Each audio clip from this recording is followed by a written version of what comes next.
A few weeks ago, I was getting coffee at a local coffee shop, and as I stood there 6 feet from the window watching the barista put the finishing touches on my iced Americano, I simply asked him, "How you doing with all this?" And he kind of paused and then looked up and said to me, quite unexpectedly, "Do you think this is the end? Like the apocalypse?" Now, I have no idea why he thought that I would have the answer to the question that was obviously on the forefront of his mind. I don't think we'd ever met. I don't think he knew who I was nor what I do. And so in classic Jewish rabbinical fashion, I responded to his question with a question, and I said back to him, "I don't know. What do you think?" And he said, "Well, recently there have been these people coming by, these local hip pastors." And then he paused and he said, "You know the type?" I just kind of shrugged and was like, "I have no idea what you're talking about." And he continued and said, "Yeah, and they keep telling me that this is all signs of the end times, and that this is all a sign that God's about to bring his wrath and some kind of apocalyptic event and judge the whole world, and that I need to get ready for that."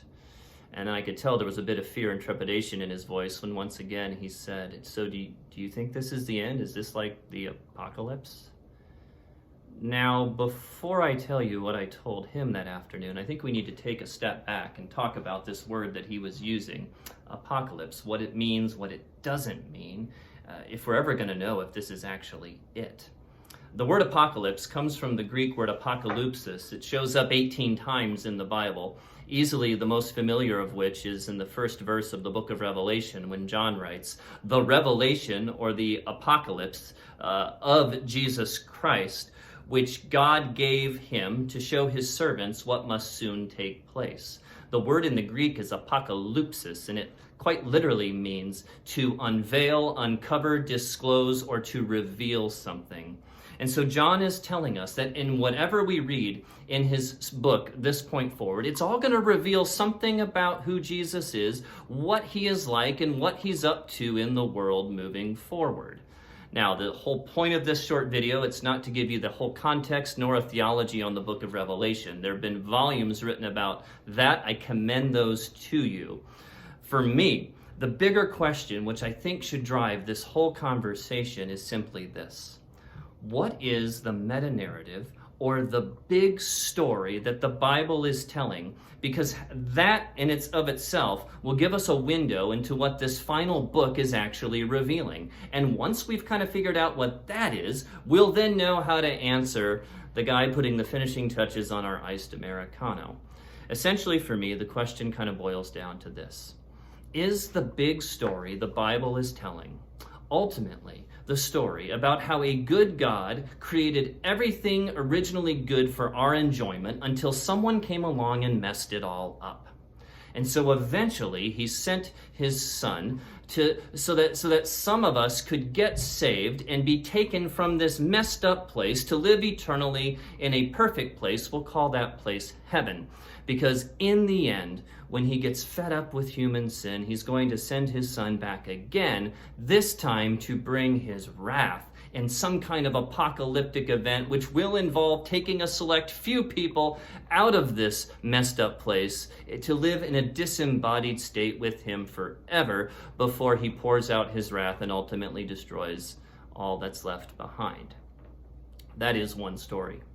Or is the Bible telling a story about how a good God made everything good originally and gave it to us for our enjoyment, and that though, yes, marred by human sin, he sent his son to show us who he is, what he is like, and ultimately where this is all going. And his son came and inaugurated a mission, bringing a kingdom, a movement, with a mission to redeem and to restore all that has been broken and marred by human sin, to put it all back together again, and that includes you and I, because in the end, we've always been a part of the mission, and in the end, someday, he's going to return and fully bring his kingdom and complete the good work that he originally began when he makes everything new again. That is another story. Now, one of those stories makes for action-packed, fear-evoking movies, and it will sell a lot of books, all the while scaring a barista or two along the way. It's good news, I suppose, for a select group of fortunate souls who believe that in the end God really is going to destroy this place, but not before taking them out of here. The other story, while it might not be as fear-invoking, to me seems much more in line with the trajectory of the whole story, in which God creates everything out in goodness, out of his love, and then is determined to restore everything to its original goodness through his love. I happen to find that story much, much more compelling because of its incredible stubborn hope that it brings for all that is so broken in this world, including you and I. It seems to be much better news, not just for a select few, but for all of creation. So now back to our apocalyptic question in mind. John tells us that this is an apocalypse or a revelation of Jesus, which, like I've said before, means that whatever comes after this, it's essentially he's going to disclose, unveil, or show us what Jesus is like and where this is all going. A few verses later, he says that he is the Alpha and the Omega, the beginning and the end, which means that all of human history is contained in who Jesus is. And if you follow the story then to the very end of this book, which also happens to be the very end of the Bible and the very end of human history itself, you find that in fact this story is going somewhere, and this somewhere is good. And this somewhere does not involve the destruction of all things, but the complete redemption and restoration of all things. You get to the end of the book and you find Jesus is wiping every tear away from every eye. And this Jesus is proclaiming good news that there will be no more death and no more mourning and no more pain. And yes, no more viruses. When he creates everything new and makes everything new again. You know, the Bible begins in a garden. And 6 times in this garden, God proclaims that it's good. And the Bible ends in a garden with the risen Christ redeeming and restoring the whole thing to its original goodness. And so as the young man handed me my iced Americano, my answer to him was, of course, yes. This is an apocalypse.